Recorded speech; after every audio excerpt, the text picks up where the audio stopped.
guys on? This is No Way Jose. You can find me on the No Way Jose YouTube channel, all the major audio podcatchers, and Odyssey as well.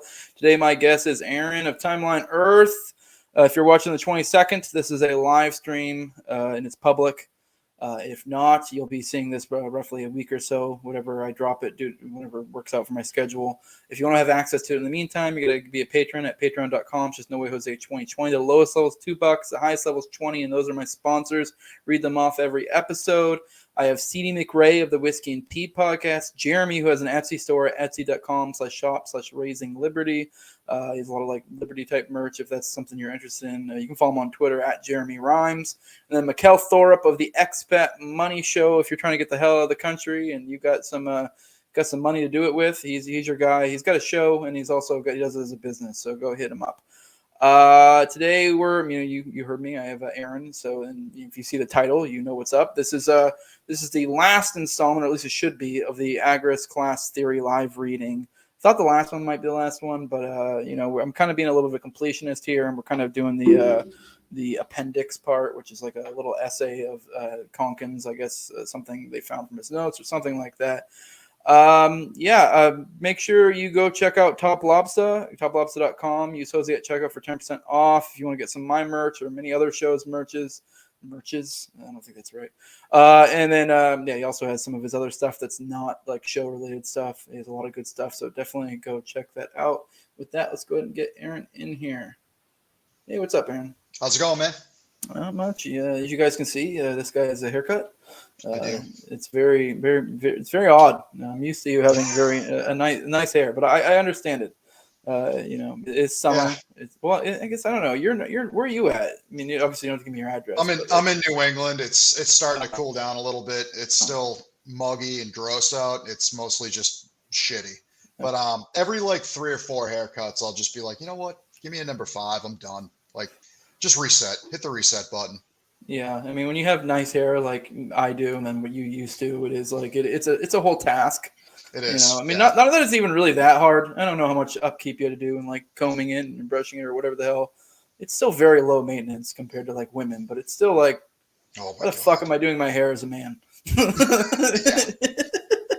Yeah, I used to give way more of a shit. Like even a couple years ago, like I would give way more of a shit. But like after the whole COVID thing, I think a lot of people are just like, it is what it is. Like I don't think I've used gel in probably a year and a half, 2 years.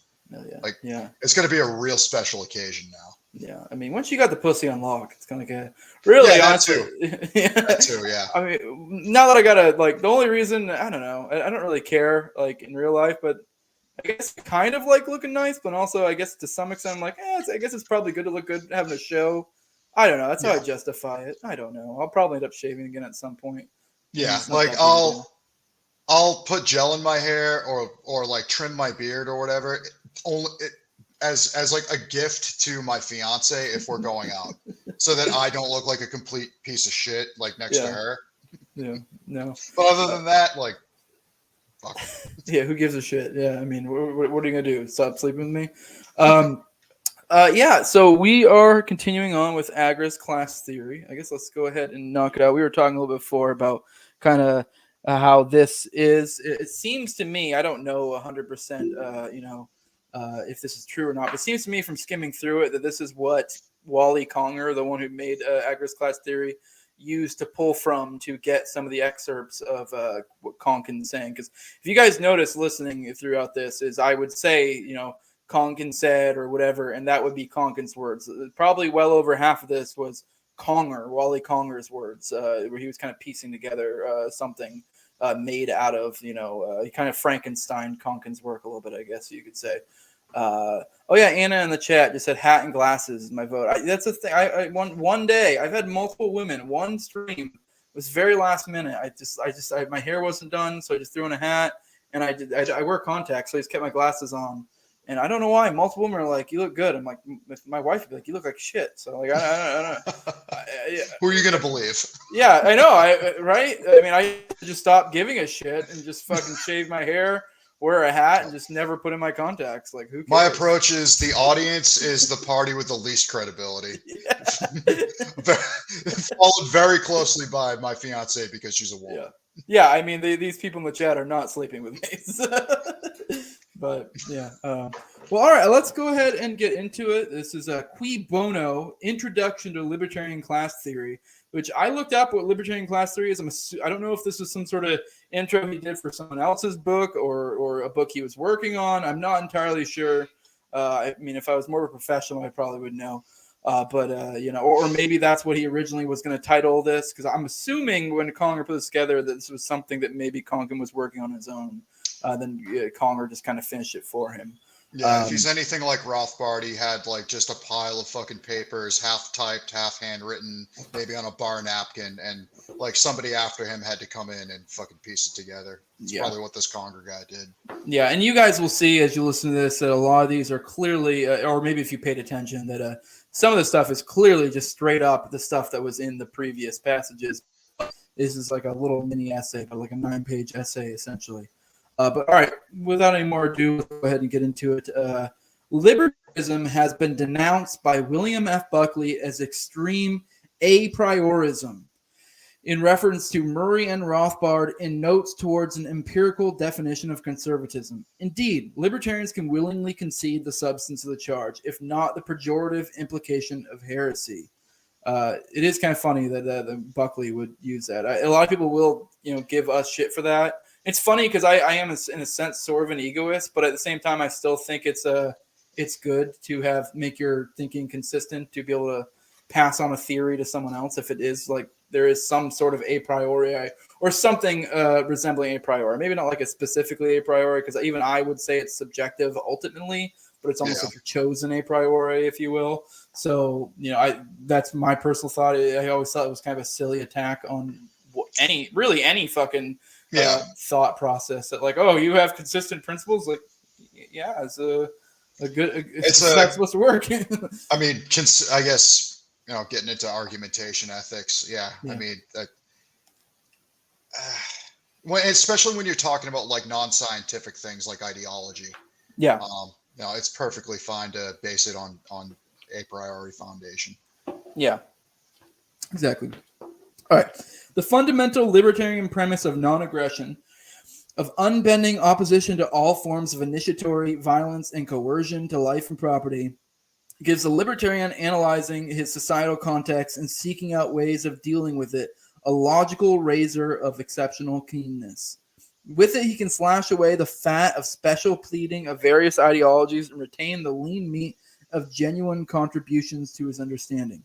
Perhaps no other ideology, not even Marxism, has such a quality of overall integration and self-consistency as indicated by the startling rapidity that this new and complex theory is transmitted to new libertarians. Whoa, slow down. You're going to come too soon. Yeah. Stroking yourself off like that. Right? No, I am kind of curious because you've done more digging into like Marxism and stuff like that. So I don't know if you agree with that. I mean, the little bit that I've delved into Marxism, it does. Maybe it's just because I haven't delved into completely, but it is kind of hard. It doesn't seem like a easy, consistent. Whereas libertarian, once you start digging into it, it is pretty simple once you start understanding that the founding principles kind of work out there. The lens that you view the world through is through the non-aggression principle, much like the lens that Marxism views the world through is, class dynamics, or exploitation theory or whatever. Mm-hmm. I mean, it is a lens, I guess. It's a useful lens to view things through. Just, I used to be a pretty hardcore libertarian, and it's still a useful ideology. I'm not disparaging it, but it's also useful to take a look through other lenses sometimes, and it has utility. Yeah, I agree. And that's kind of what we're doing here. Because, I mean, the whole foundation of this whole book is the idea of that it's good to have a class theory. But I guess, I mean, maybe I misunderstood. Oh, I think you froze for a sec. Oh, you're frozen. You there? Did I lose you for a second? Yeah, you were frozen for a second. I don't know if it was either me or you. I'm not sure. Either way. I don't know where I'm off. But anyway, the point I was getting at, it sounds to me like, if anything, in libertarianism, the point we're getting at in this book is that this should be like a second order thing, the class theory was obviously the non-aggression principle in the first order. Yeah, so deriving a class theory from the lens of non-aggression. Yes. Whereas I'm assuming, maybe I'm interpreting Marxism wrong. It sounds to be really that's the first order principle essentially. I Or guess the maybe first something. I guess they derive their class theory from dialectic materialism. Like they start off with dialectic materialism and then analyze history and current events through there. Yeah. Which I And mean, similar with libertarianism. With yeah. anytime a libertarian like views history, it's through the lens of aggression, state aggression versus Yeah. And I guess that kind of goes to Konkin's original point. I mean, maybe I'm wrong. Maybe I haven't delved deep enough to Marxism. The little bit I've learned about dialectism or whatever the fuck, it is like it is kind of sounds like gobbledygook to me a little bit. I mean, maybe I just haven't really wrapped my head around it. Whereas I feel like non-aggression is definitely a lot easier to wrap your head around. Yeah. Yep. I don't know. Doesn't mean it's right. It just means it's more simple. All right, what follows is an excellent example of the use of Rothbard's razor in synthesizing an approach and understanding in an area almost devoid of libertarian sources. The author readily acknowledges that his only contribution to this field is one of collation and organization of scattered writings absorbed during his intellectual maturation, which is fortunate enough to coincide with that of libertarianism. Above all, acknowledgement is accorded to the Libertarian Forum, Dr. Murray N. Rothbard, and the scholars he inspired. I want to point out real quick, a lot of people give Konkin shit of being like a lefty or whatever the fuck, and I guess technically he did say he's left libertarianism, but he is always on Rothbard's dick. He's a big fan of Rothbard. He disagrees with him in some key areas. So he said many times in his writing that he comes from a tradition of Rothbardianism, essentially. So I do think it's good to point that out frequently. Although I will say him calling a left libertarian, I think inevitably did kind of drive the colloquial version of left libertarianism in and kind of made it a little bit faggy in a lot of ways. I think he did that on purpose to kind of drive a wedge between him and the anarcho-capitalists. May have, yeah. It's kind of hard to tell. He's obviously not here to talk about it, but he did kind of seem like a little bit of a hippie. But so I could see it, especially given that the era that he was in. I feel like if he was I feel like if he was around today, maybe he would have been a little bit differently. I don't know. Maybe he would have just gone further into it. I don't know, but it's hard to tell. All right. Economic analysis of libertarian class theory. Dr. Rothbard has noted the inspiration he gained from John C. Calhoun that the state, which we recognize as a monopoly of legitimized coercion, divides men into two classes. The state's systematic looting of the general public and subsequent distribution of this wealth necessarily distorts the allocation of property which would exist in a free market. By a free market, libertarians mean one in which all goods and services are voluntarily exchanged. An analysis of involuntary exchanges is provided by Power and Market by Dr. Rothbard. This is one of the great things about Rothbard. He has so much work, you always have something you can reference to. At the very least, the resources consumed by the individuals who make up the state's bureaucracy constitute a net gain by these wielders of power. Or they would not engage in the practice, and constitute a net loss to their victims, even if the remains are distributed as equitably as possible. In practice, far more is consumed by the statists and their chosen beneficiaries and is lost by the victims. This is the fundamental division observed by Calhoun and Rothbard. The division of society into an exploiting class of those who make a net gain by the existence of the state and an exploited class of those who incur a net loss by the existence of the state. I had a thought, but I forgot it.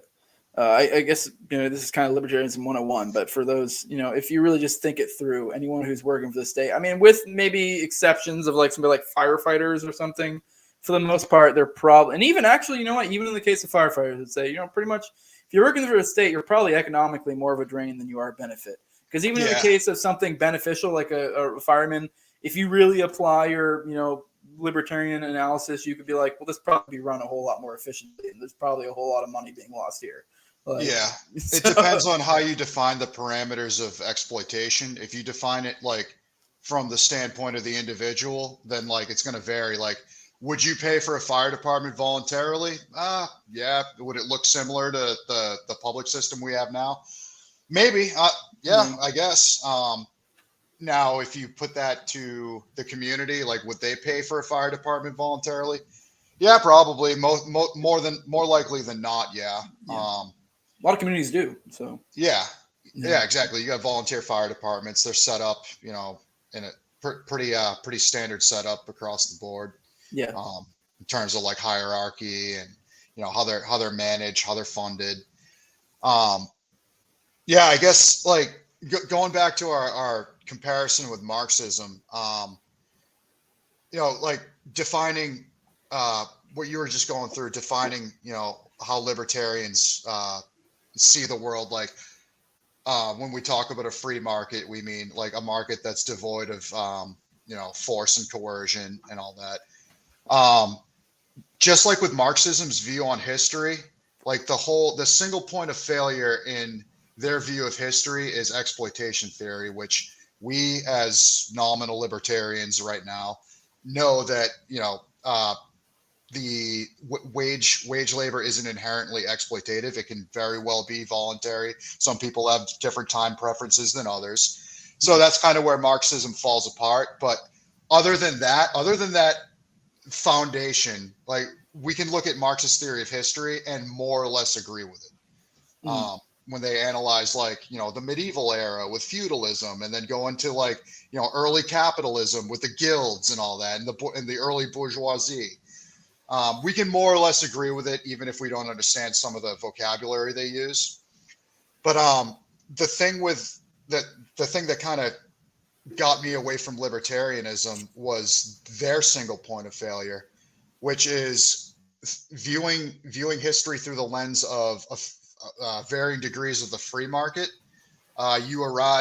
It's inevitable that liberalism, is why we are here today where we are.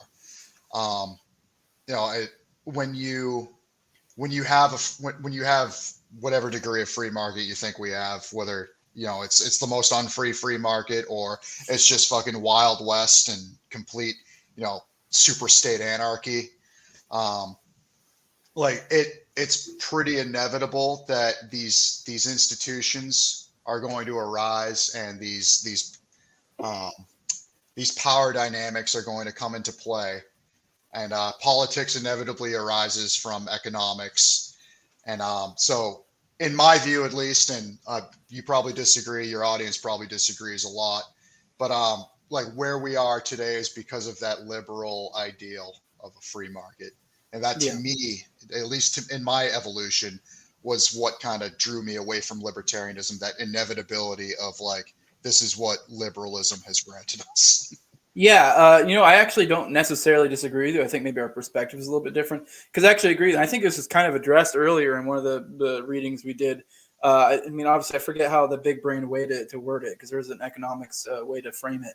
But essentially, the idea is like with the liberalism, the free market, whatever, because I think this is when we were talking about like the original founding. We were kind of talking about 1776. The it's regulatory capture and all that. Yeah, when you have this state that exists that puts very little regulations and kind of allows the market to flourish, it's essentially just I don't know. You could equate it to like something like if you had farm animals, to where you like let them flourish like exceedingly well. That way, then later you can come in. There's so much more spoils for you to take. It's kind of the same idea. They allowed them. I mean, not to sound corny, but it's kind of like you got to break the cycle, or whatever. But this is kind of why I like me personally, why I like agorism in a lot of ways, because I know a lot of agorisms, a lot of agorists are a little bit utopian in their thinking, and I can kind of see how you would derive that from Konkin's writing.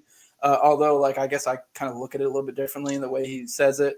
But I don't think it's utopian. I think some are. I think it's a little optimistic about its ability to scale, but other than that, I have no problem with agorism. Yeah. Actually, I have more of a problem with anarcho-capitalism than I have with agorism. Yeah, I mean, my point is getting at is more the idea of that this is what you can do to make yourself freer, more prosperous. This is why I like to put a little bit more of a wealth, power, and influence spin on it, because I think they're a lot of the same thing, which is a different perspective of it. Yeah. Just kind of improve your own station in life, and obviously reducing the impact the state has in your life is only going to benefit you as long as you do it in a smart way. Obviously don't be an idiot about it. If you're not working for a corporation or the state, they're going to have less control over you, probably leading you to have a more, maybe not necessarily economically in the materialist version view of it better, but I think you probably have a more fulfilled life, and that you won't, you don't have to worry about daddy government fucking with you to that extent because they control your paycheck. And just having a space somewhere that you're completely insulated from, whether it's the state or woke culture or whatever, just having any type of space that you are removed from that influence, that like crushing eye. That's where I see the most utility of agorism, is you have this smaller group of autistic people that do nothing all day but think about how can I subvert, how can I subvert this institution, this, central bank digital currencies, firearms registries, like just finding these niche spaces that are completely insulated from, the Leviathan. Yeah, and I think looking at it as like the idea, and a lot of people bring up scale, and you brought it up, the idea of bringing it to scale to like a nation, because a lot of people will frame it and like, and I think this is kind of just like a little bit, our modern education and how we think of the country as a nation, one consolidated unit. Whereas if you change your thinking a little bit and think maybe this area over here, or maybe even this large area, or maybe not even an area, maybe a network, if you try to think of it along those lines, you can have a network of more free people, and hopefully from there it expands outwards. You have a larger network, or maybe even a semi-consolidated location. Kind of like a free state thing. I'm not saying they're necessarily an agorist thing, but it gets into, and I forget who the author is, but it's basically post-anarchism, where you have like certain times and spaces like throughout history that existed in either almost or completely anarchic environment, and it may have only been like a couple days that it lasted, but it was pure agorism, or it was pure anarchy. But it's like divvied up into like all these different times and spaces. Like, for a terrible example, you could use like Chaz. It just imagine like if Chaz was like this wonderful fucking free love hippie or Woodstock. Like for all intents and purposes, there was no state, there was no hierarchy, no class, no nothing. Like Woodstock was just a time and space where anarchy flourished. Whatever your definition of flourished was. Yeah. Doing acid, rolling around in the mud, I guess. Well, that wasn't real anarchism, Aaron. Okay. Yeah. Yeah. Real anarchism hasn't been tried. It was fucking real agorism, though. Yeah, that's true. The charge immediately arises that nearly everybody in the modern complex mixed economy makes gain and losses from the state's actions. Separation and accounting is extraordinarily difficult. Libertarians must agree, but respond that firstly, one can improve the moral character of one's own life by striving to comprehend the sources of wealth, maximizing the non-coercive ones and minimizing the coercive ones. That was kind of what we were just talking about a minute ago. And secondly, that those joying or suffering an extreme imbalance can be discerned and dealt with. Those who are obviously suffering heavy oppression deserve the priority attention from those libertarian humanists concerned with aiding and relieving victims of the state. Those who are obviously gaining overwhelmingly by the state, the ruling class, can be rightly suspected of directing state policy and becoming priority targets of those libertarian activists interested in achieving a just society.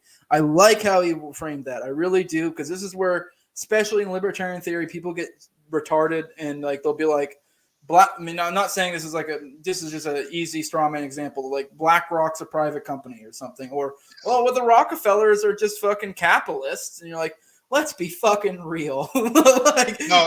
It's a useful lens to determine who is a part of the state and who isn't, and where you go from there is up to your particular flavor of ideology that you like. But it definitely is a useful tool to determine who is a part of the state and who isn't. Yeah. And the way he worded here is left? not to set rigid lines. He even says like me and you, and I'm sure pretty much damn near everyone here. I guarantee. I mean, maybe there's one fucking pure agorist or somebody, but to some extent, and even then, you probably could find some autistic way to derive this from them. They are in some way benefiting in their economically in some regard from the state. I would say even a person that was like born in the woods they still indirectly benefit, or they still have these indirect actions that shape their life and their experience due to the state. Yeah. I mean, the woods one might be a little bit hard to prove, but I get what you mean. How did they get to the woods? It's a national park, bro. Who was their grandparents? Who was their... All right. But yeah, no, that's one thing I like. I think people hear class theory and they immediately think rigid lines, but the great thing about the Agorist class theory is it's not. And this is why I say a lot of times, I feel like our people tend to have binary thinking. I think you need to think things more along a spectrum. Especially when it comes to, friend enemy type thing. Like, yeah, there are definitely some clear distinctions, but you also, you do need to look in shades of gray as well. I think now in the 21st century, it's like, do you work for a Fortune 500 company, or do you work for, it depends on your industry, depends on your company, depends on a lot of different things, but it's still, you can still pretty much get, who is benefiting the most and who isn't. Mm-hmm. And then from there, how you approach them. Yeah. And a lot of people will say shit like, especially say with a company like Amazon, they'll be like, well, they didn't necessarily ask for this regulation or this or that. And you're like, okay, but they're clearly benefiting from it. Yeah. Like, I mean, sure, you can say, I mean, I guess it's technically true or it could be true that they had nothing to do with it and they're just hapless. People who benefited from this, but at the end of the day, it's kind of like, all right, you're getting all this wealth from stolen or essentially, coerced fucking income in a sense. So yeah, let's be real. Like maybe enemy might not be the right word, but functionally, yes. So all right, historical analysis of libertarian class theory.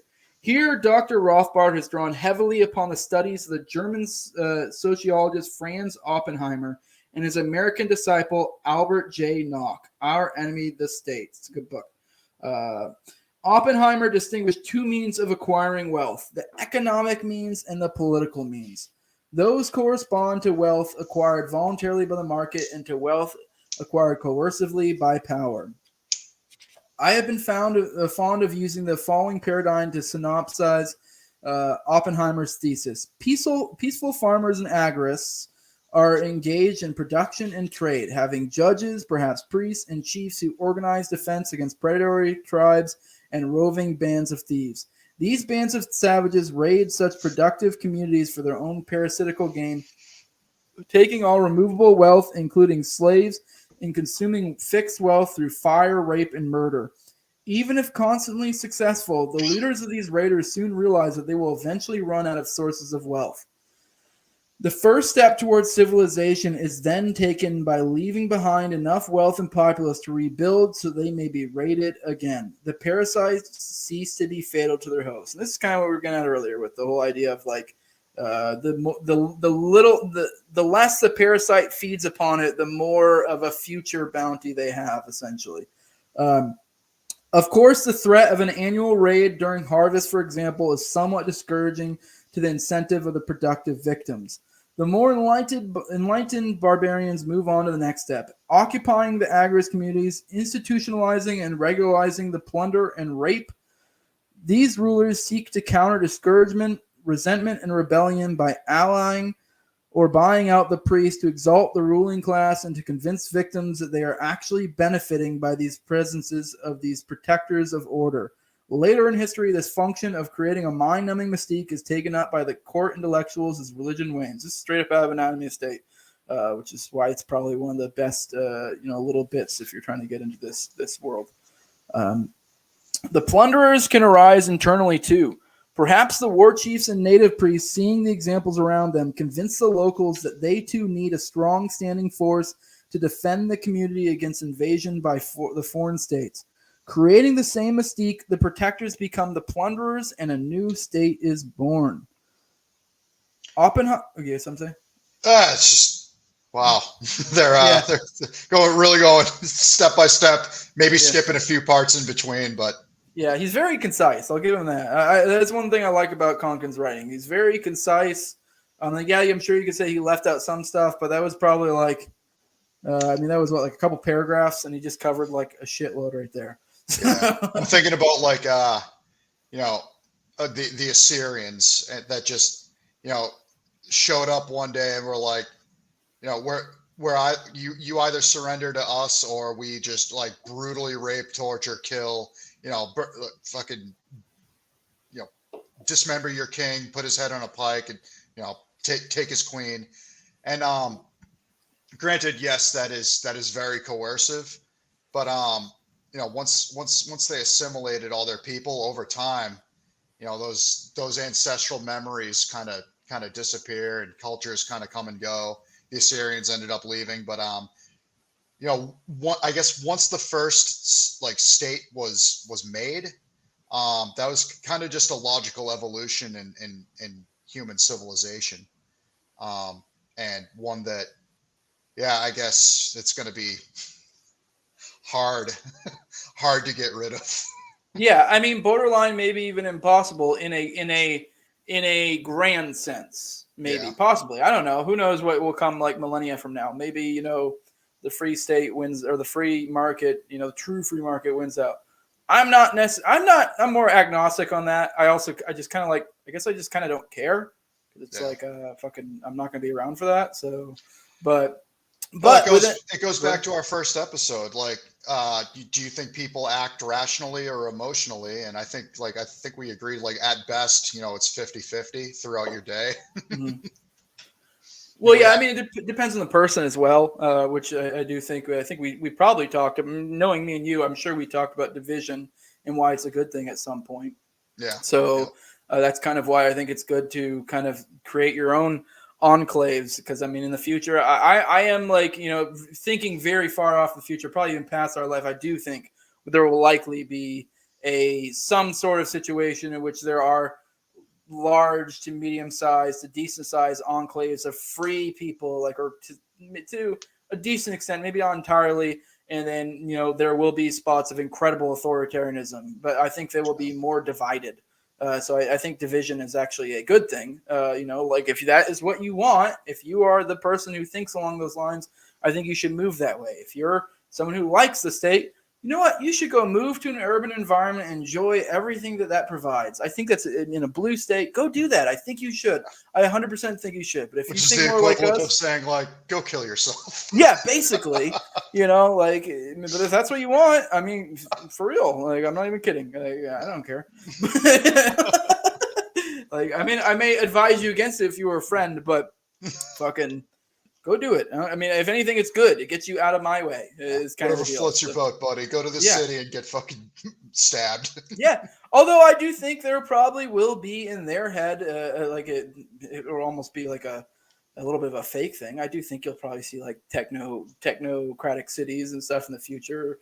So I do think that's happening now with exactly. smart cities and just the pervasiveness of the security state. Yeah, And it's just like now. Technology companies. Yeah, I mean, it's just like now. There's reasons. Like, you look at somewhere like New York City.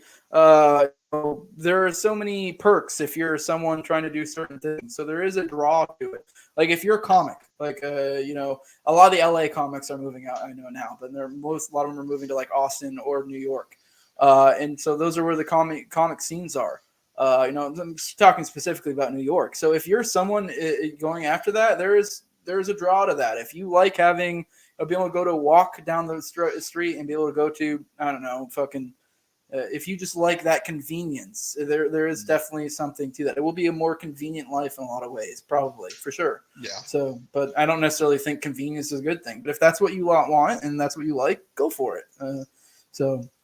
But anyways, Oppenheimer's theory complements the Calhoun-Rothbard analysis perfectly by explaining the origins of the present-day states. For a study of actual modern nation-states and the operation of their class structures, we turn to the revisionist historians.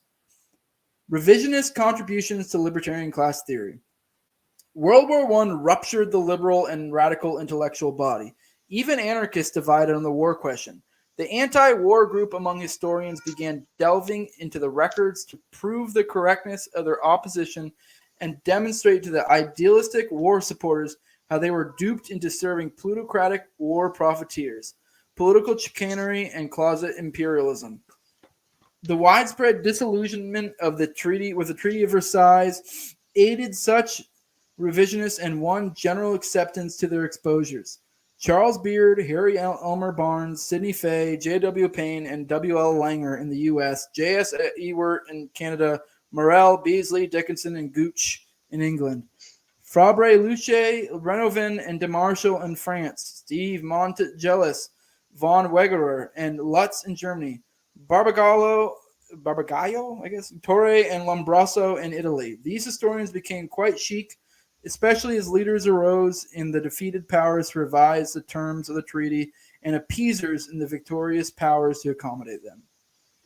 World War II caused a new split, with Beard, Barnes, Charles C. Tansel in the U.S., and FJP, Veal, and AGP Taylor remaining or becoming revisionists on the Second War, with others going a whoring after the new war to end all wars.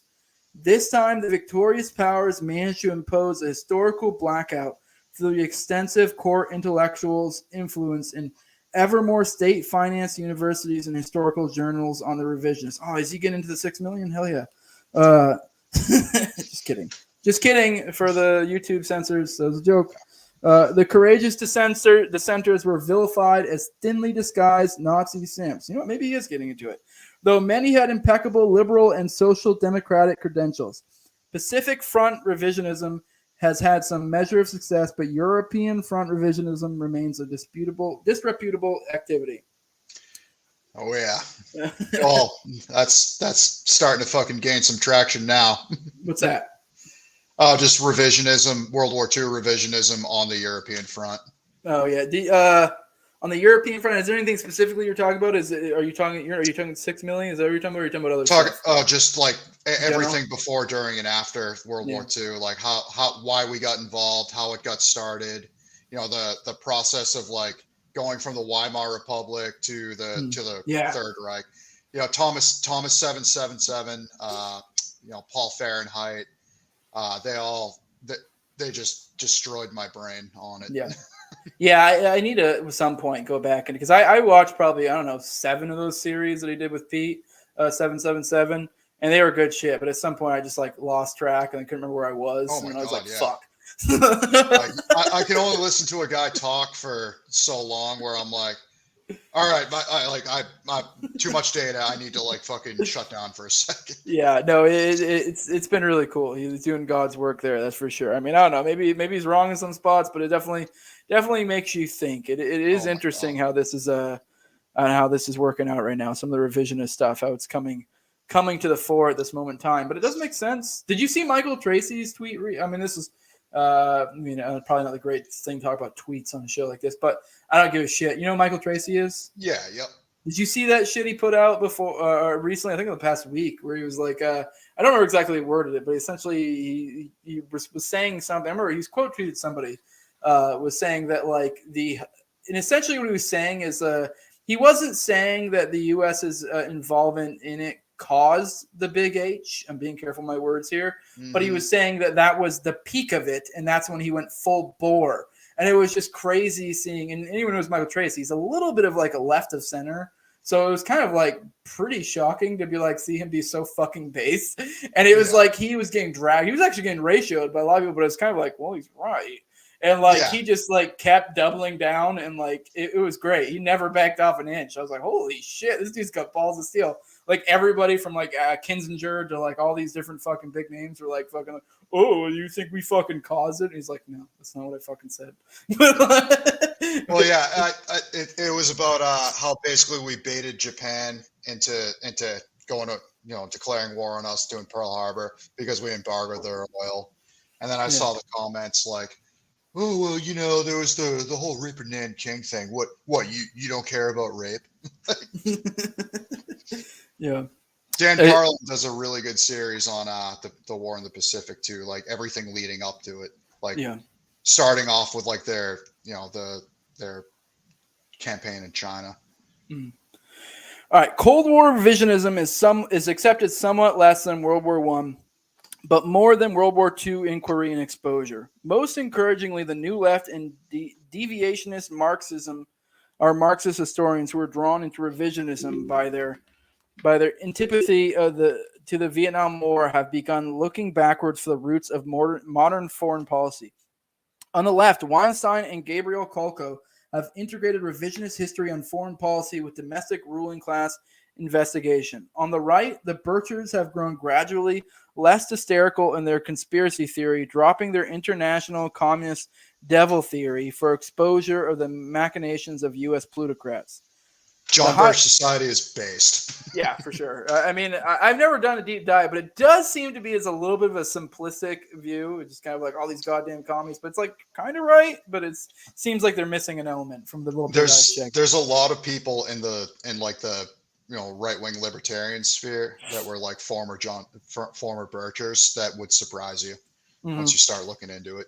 Yeah, I know there's definitely a lot of respect from our circles for them. They're like the Frankfurt School of Libertarian. Like, wow, I can't believe that. Him too? Yeah.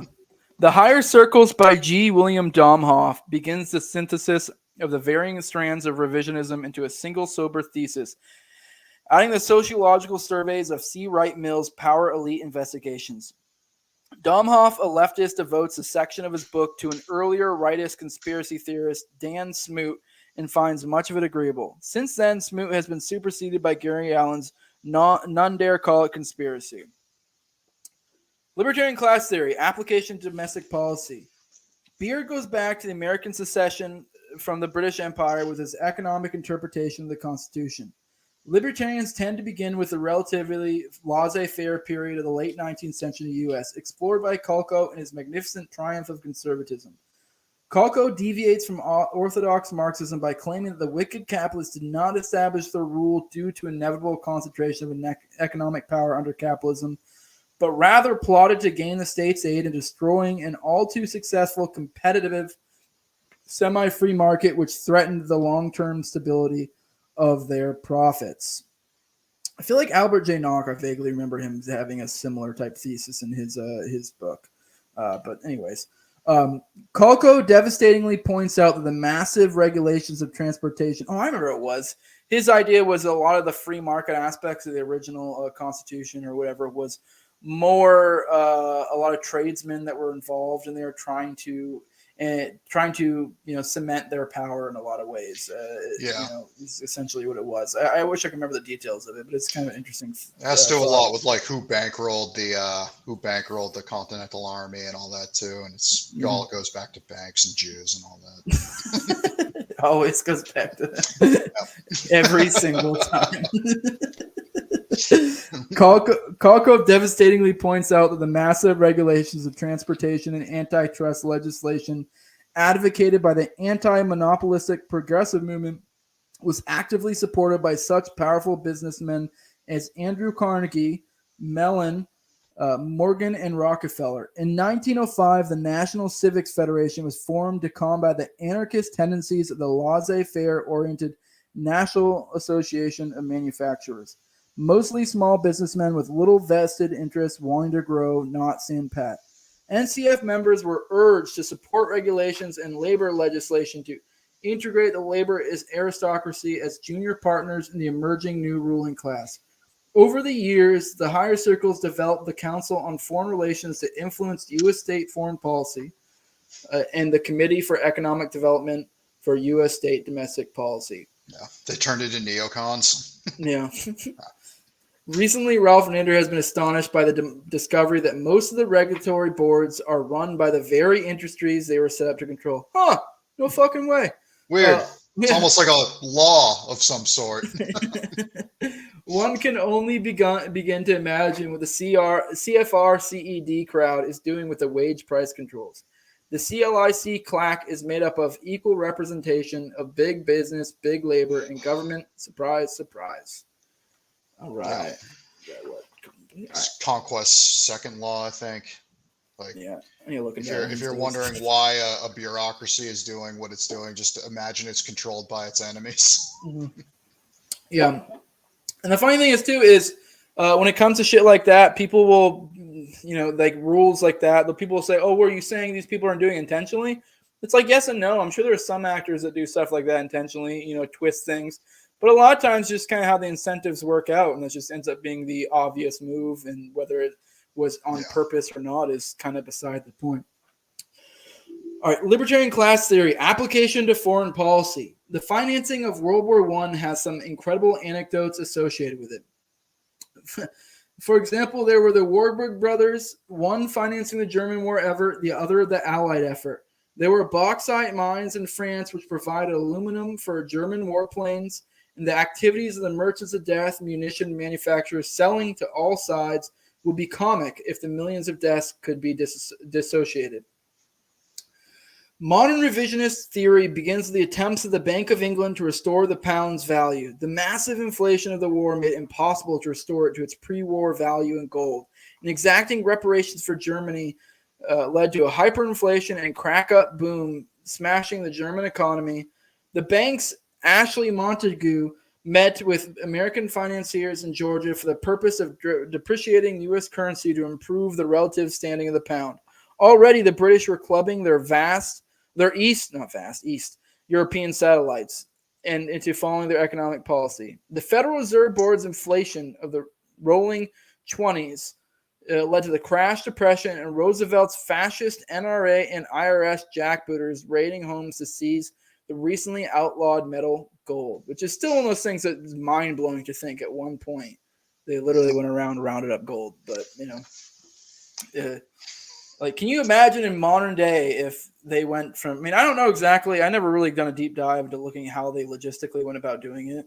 I don't know if it's just like a neighbors riding out neighbors type thing, but that has always blew my mind. Like, I can't imagine, like, because they always talk about take our guns. Can you imagine if they came to everyone's house and, I don't know, try to take, I don't know, their cash they had on hand? I don't know. I want to say they targeted mostly like warehousing, like any type of warehousing service or gold. I don't know if they went like door to door, like taking people's jewelry. Yeah. But people that had enough bulk to like store somewhere, like I think I remember hearing like that's mainly what they went after. They're going after just a quick score and not like a war of attrition type deal. You know what? I say do it again. They'll just raise the value of everyone who has gold. So yeah. And whenever it settles down, they'll be like, guess what I have? Just kidding. I don't have enough gold on me to make that really profitable. Don't do it yet, guys. Wait, give me some time. And of course, the European fascist autarchies ripped loose from the world's plutocrats' control, engaged in barter competition with their own interests in mind, and brought on the Second World War in retaliation. This time, the American military-industrial complex was not dismantled. A new international threat to peace was needed. And less than 2 years after the end of the Second War to end all wars, Churchill announced that an iron curtain has fallen across Europe. Considerable investigation of plutocratic beneficiaries of the Vietnam War is underway, much less so of those benefiting from the Middle East conflict. Some libertarians have already begun to project the interests of the exploiting class power elite to predict the next war. All right, yeah, that was a lot. That's a lot of fucking shit there. And I'll be honest, I'm not great on history, but yeah. Yeah, sounds about right. Yeah, it's about right. It's a lot of the money stuff. It is really key to like start understanding like the money interest, because that really does. You see the hands pulling the strings behind the curtain. Especially when you're talking about like why, particularly the USA, did what it did in both world wars. Mm-hmm. It was all about the losses that the banks would take, if Britain were to fall or if Britain were to lose and not recoup, not have somebody to extract and recoup from. Yeah, I think one of the best examples of this, and I think it's one of the easiest to understand, is, and also it kind of, I guess, a lot of people understand it from our group. And if you haven't read it, you should. No Treason, Spooner kind of lays out the same kind of reasoning of that for the Civil War in that. And the idea that, like, yeah, maybe some aspects it was about slavery, but like, look at the moneyed interests and how they stood to gain. Like, and it always goes back to them. And that was the reason they granted. he was like, well, they granted you, they made you not slaves to make you their slaves so they could make more money type deal. So, You went from slave to sharecropper, which yeah, yeah. All right. Alternative interpretations. A. Marx. While Marxist historical economic determinism draws many scholars in that camp to similar conclusions as those of libertarians, it contains several fatal flaws, over and above the obvious one of economic misunderstanding. The necessity for rigid adherence to a class struggle interpretation based on wealth possession rather than on the means of its acquisition and to inevitable. that's what we were talking about earlier. Yep. Money, you're the enemy. The end. Which I think even then some of our kind of fall into that. They just see rich people as being like, oh, those are the bad guys. It's like you got to be a little bit more, a little smarter than that. I mean, where did their money come from? And also, even then, because we look at characters like Elon Musk. Like, is he necessarily an enemy? Is he not? Like, he does get a lot of money from the state. I mean, I think it's kind of moved from prioritizing where it came from to what are they doing with it. And it's not even so much money anymore. Money is kind of secondary. It's more about influence now. What you do with your Twitter following, what activism you participate in. Is that civilization building or civilization destroying? What would you say? Saying the N-word. Which one does that fall under? we're building you up. I think you have to destroy to build, and you have to build to destroy. So it's a little bit of a quandary there. You shake off the ones who aren't comfortable with the hard shit, and you bring in the homies. I'm all for it. If you can't take over an institution, then destroy it. Yes. Or discredit it or whatever. If you can't handle the occasional N-word, I don't know if I want to be friends. So that's kind of my outlook on Twitter, at least. Like, Twitter's everybody says Twitter's a cesspool. Well, it's not nearly a cesspool enough because it still influences policy and still influences culture. So we need to make it more of a cesspool to take that power away and diffuse it somewhere else that we like. Yeah, and I would say like something like Twitter isn't for anyone. I actually like, but I personally love it. I wish it would go back to the old school rules to where you could just go fucking haywire. I miss those days because I'm like a pig in shit in that. I love it, but the only way to go back to how the old internet was to find a platform in its infancy and wait till it gets destroyed, just like Twitter did. Yeah.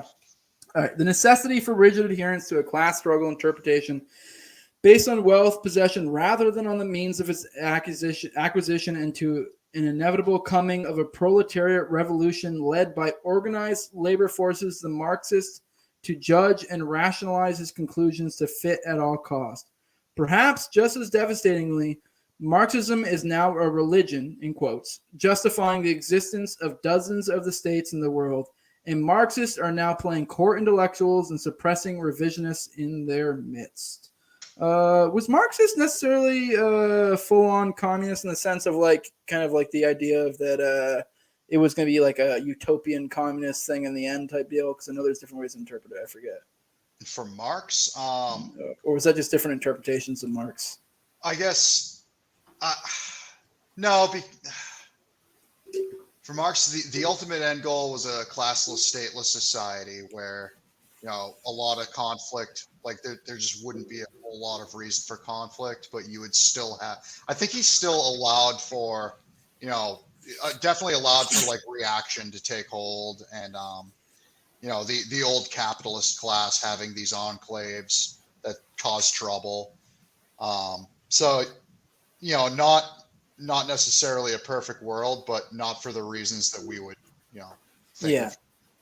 Okay, cool. That was kind of what I was getting at. I guess kind of a yes, but kind of a no, because I've actually read some of the old school anarcho-socialist / anarcho-communist writers, and it is kind of interesting to see how they describe it, because it does drive it to one extreme or the other, to where either to get communism you need an all-powerful state that we all somehow control, although you kind of don't really. And then, or the flip side, everyone is free to the greatest degree, and that kind of creates its own classless society in a sense, theoretically. It's the ancient like perennial argument of using the state as a tool versus, smashing the state and destroying power. Yeah, and I guess we kind of have a similar conundrum with, I guess, the I guess you could say the right side of the whatever the fuck the political compass.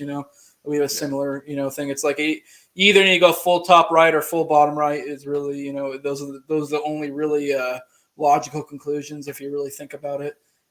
This is why I like people in the polls. I think appealing to the center is kind of stupid in my opinion, honestly, because who fucking cares what they think? They'll just follow anyone. Really, it's the people in the polls that actually have convictions and strive to be, somewhat consistent in some regard, or the people you can usually articulate them pretty well. And yeah.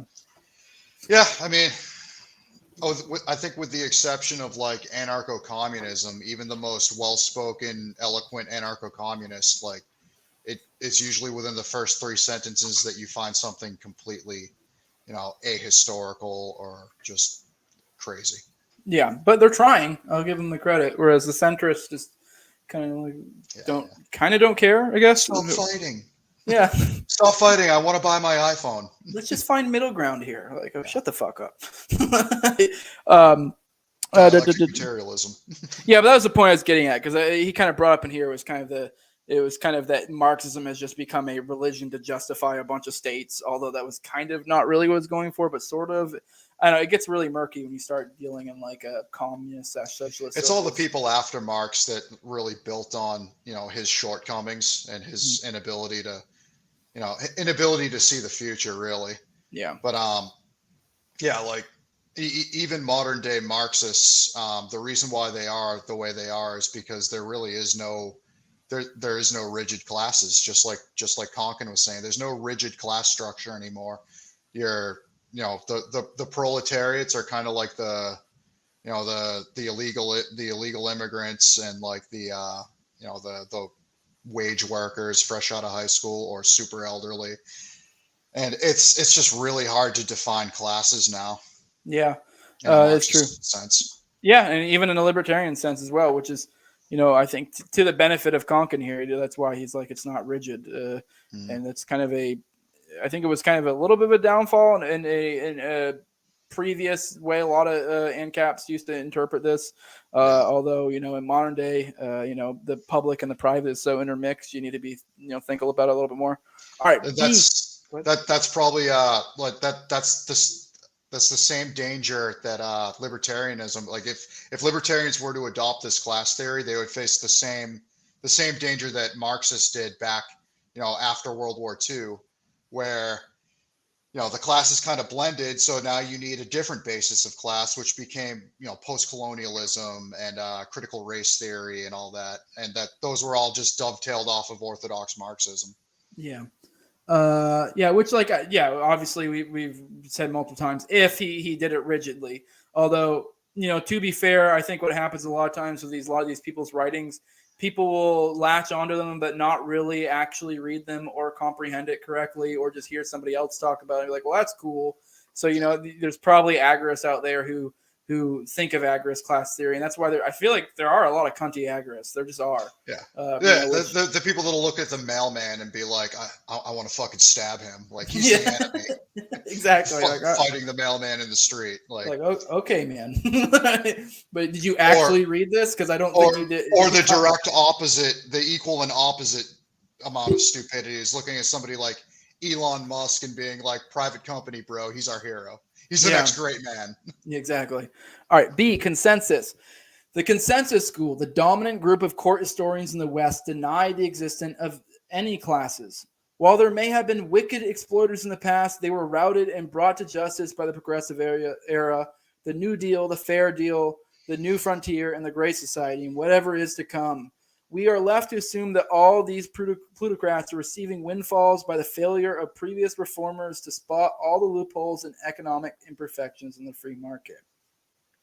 And if the plutocrats who gained the most from state intervention supported Roosevelt, Wilson, Truman, Kennedy, Johnson, and whoever succeeds Nixon, must be a lot of accidents, coincidence, and the inability of these people to perceive their own interests, but lucking out anyway. So I guess we were kind of just talking about centrists. I guess this consensus school is basically the centrists. We're just like, they don't really look in any terms of class. I know we said not rigid class.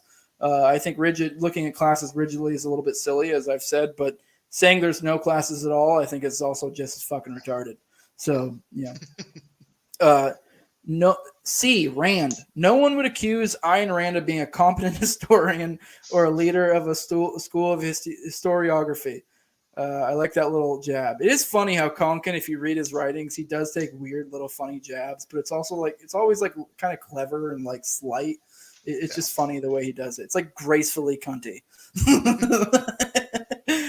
Unfortunately, she does convey an implicit interpretation of history, which lingers in many of those deserting objectivism for libertarianism. In her view, similar to the consensus school, but inverted in moral judgment, peaceful, productive capitalists were engaged in making everyone well off in the 19th century when along came these progressive collectivists drunk on statism and high on altruism to ravish their profits and lay their clammy hands on their activities. Having absorbed too much altruist collectivism themselves, the capitalists gave up the intellectual battle for their freedom and tried to pragmatically accommodate themselves to the new system, leading them to some supporting pragmatist thugs like Nixon's plumbers. I guess that goes to our previous point we were talking about with how, you know, a lot of our kinds kind of have this like idea of like, oh, capitalists and looking in like the big C or the way that, you know, like just making money. Like, that's great. Like, oh, fuck whatever. Like, kind of like the, you know, kind of the idea of the Elon Musk. Like in an Irandian world, the Elon Musk or the Jeff Bezos would be the great men or whatever. Yeah. And it's kind of like, all right, like, yeah, they did a lot. And like, I guess in a certain sense you can say they were great men, but like, let's be real. They're not really, I mean, like maybe Elon, you could make a case. It's kind of up in the air, but somebody like a Bezos or something, like, let's be real. Like and again, it depends on the lens that you're viewing them from in terms of like good or bad. I mean, a corporation or a company in general's job, a private entity's job is to make money. You know, how they go about doing that can be good or bad, but you know, it doesn't change the fact that like every private firm's job is simply just to make money. Like that's it. Yeah, which I mean that is true, and I guess I kind of can't hold against them, but just the idea that like I don't know the way the Randians seem the lens they seem to view the world is just kind of like they are very much like kind of the binary ANCAPs of the past that were very much just like, you know, big corporations good, fucking, you know, state bad, you know, like, okay, like, like yeah, that lacks a lot. They're like corporations are just vessels for you know the state and for the consumer, and you know, and I guess in purely economic terms, the overall class battle that Konkin alludes to is, you know, the consumer, the producer, and the state. You know, the relationship between the three. Yeah. All right. While I certainly would not disagree with the need to straighten out a lot of businessmen philosophically and ethically, Rand's ignoring and/or ignorance of the powerful with vested interest in the state leaves the objectivist with the tactics of parlor debates and pamphleteering as his only defense against the guns and prisons of the statists. What frustration the objectivist must feel hearing that Richard Nixon has read Atlas Shrugged and still has not seen the light. If only David Rockefeller would just listen to him for a minute. Because it's like, yeah, I mean, you always hear about these fucking like big wigs who have read Atlas Shrugged or something. It's like the idea that they would just like turn over, like, no, if anything, they would just justify their own existence in their head. That like, you know, I'm the great man. Like, look at me. I mean, I remember back in the day, everybody was freaking out that like Paul Ryan was like a fan of Ayn Rand, and you know, lefties would be like, oh, he's fucking like the reincarnation of Ayn Rand, and he's gonna like, you know, lead this country into like exploitative hell. And then like all the Republicans were like, he's our guy, he's a free market guy, and then, you know, his entire tenure was just being a neocon. Yeah. All right. Value of libertarian class theory. All right. We're nearing the end here, guys. Like half a page. Several good reasons have already been suggested in this article for the study and application of libertarian class theory. Understanding the nature of the enemy never hurts in dealing with him. Turning over the rank of vested interests on an issue to expose the plutocratic worms crawling out from under may turn public pressure on to force the power elite to accommodate the dissent and give up untenable activities. Convincing new leftists and birchers that you are indeed aware of the problem and you can explain the ruling class conspiracy even better should aid in recruiting. Fingering the court intellectuals as tools of the interests they were supposed to forsake and their supposed search for truth and enlightenment could shake up a few academies and compromise the credibility of these modern witch doctors purveying their sophisticated voodoo. Murray Rothbard urges the libertarian activists to burn with a passion for justice. If this is our quest, then libertarian class theory is indispensable to the discovery of those who have visited sadism upon us and whose blood-drenched hands are pocketing the booty. Old-fashioned justice is needed for a new liberty. That was pretty base sentence ended on. yeah. And that's that. All right. I don't know if you have any finishing thoughts. I guess, when we're talking about, just the entire basis of viewing class relations through the lens of the NAP, you have to, I think it's incomplete. this is where we start getting into the more right-wing territory. I think it's an incomplete analysis to say that, initiating force in and of itself is bad. You have to look at who is initiating the force and who is taking the force. If it's the ruling class initiating force on us, then that obviously there's some winners and losers there that we'd have preferences about. But if it's us initiating force on the ruling class or initiating force on, because we're talking about class there, we have to think in terms of groups and subgroups and classes, and where agorism falls into that, how obviously it tries to eschew force, but and this is kind of why I not dropped out of agorism, but I don't think of it that much other than when I'm happen to find the time to engage in it. But this is why I don't think it's kind of a universally applicable strategy to bring about paradigm shifting change. I would push back a little bit. I don't think he eschews force. I think he would only advocate force in a pragmatic situation. Because the big thing in the phases, because he goes into, and this is where a lot of people get the utopian thinking of agorism, where he goes into the phases and he's kind of theorizing how potentially if people took this path and if it grew, how it could work out in the future. And his idea, there is a phase where the counter economy has grown to such a degree to where they have the infrastructure to protect themselves and not have to worry about it. And then it's just like, all right, game time, bitch. And even then, to your point, I get what you're saying, the idea of who initiates it. The thing I would push back on is I don't necessarily think it would technically be initiating if we did it, because they theoretically are constantly fucking aggressing against us. So anything we did barring, because a lot of people make the example, to bring up OKC series. There's someone I got an argument once about hey, at least Timothy McVeigh did something. I was like, okay, but yeah, you not see how he set back the movement incredibly, and then even then on top of that, he killed innocents. Yep. So no, that was an awful idea. It didn't work out. If that's your thinking, it was fucking retarded. On every level. Even if there was no innocence whatsoever and it was a fucking building full of fucking Fed boys, I may be like, all right, that's pretty dope. But I'd be like, all right, that's pretty retarded and is not going to work out well. It's probably going to set the whole movement back a bunch. Yeah, all that does is create this tiny, space of time where, the people that agree with them are like, fuck yeah, that was awesome. And then the people the vast amount of people that disagree with them are like, all right, we need to crack down on anybody that agrees with them. Yeah, that's kind of the point of this game with Konkin. He does definitely take the position. It seems to be they're you kind of can't really initiate force against the state because it would be retaliatory force in basically any instance. Depending on how you did it, I guess. As long as no innocence or whatever. But yeah. So he's not against it. It's just a pragmatic thing of the idea of that. I don't think, this is one thing I push back about the Boog Boys a lot is what the fuck are you going to do? You're going to start a revolution and what? Your revolution is probably going to either It's likely going to get squashed, but even if it doesn't, it's going to get fucking co-opted, and it's just going to be fucking some other shit show by the end of it. Like one group of liberals fighting against another group of liberals to make a better version of liberalism. So. Exactly. So it's like, this isn't going to work out.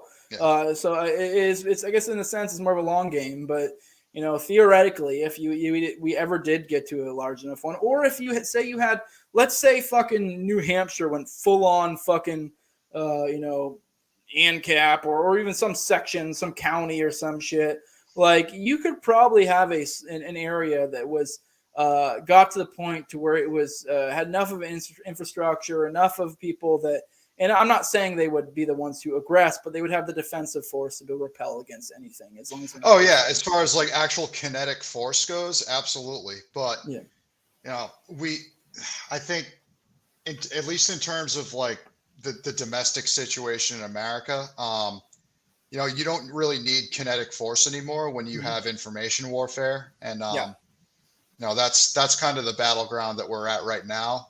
And agorism has definitely made some strides in that space, as far as crypto and made huge strides.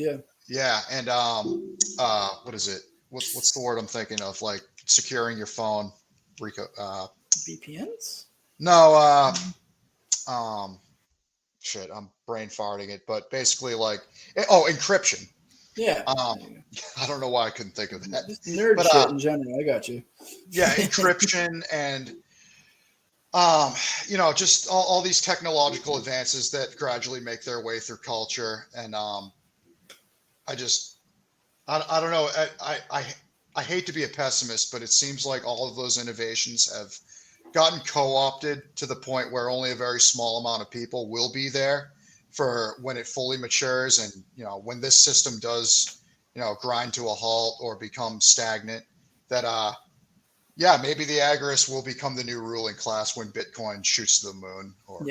To be clear, I actually don't think that. Like, I do try to frame my thinking of how the future could possibly work. Even if more people, went this route, I do think it would be more like the idea of that we kind of have our own spaces type deal. Yeah, and I shouldn't say agorists will be the ruling class. It'll be the people that took advantage or that got in early, the early adopters of whatever agorist innovation will be at an advantage, and will, maybe they don't abide by the NAP, but they will be the new elites.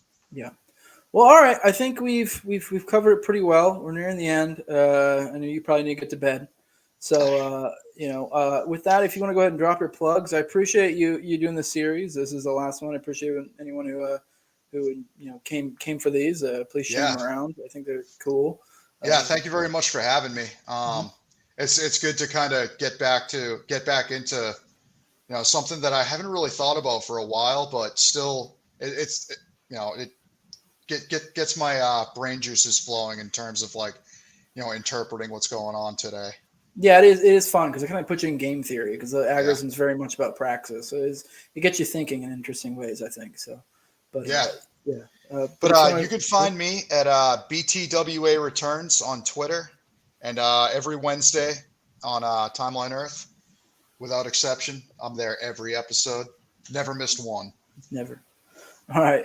With that, this is the No Way Jose show.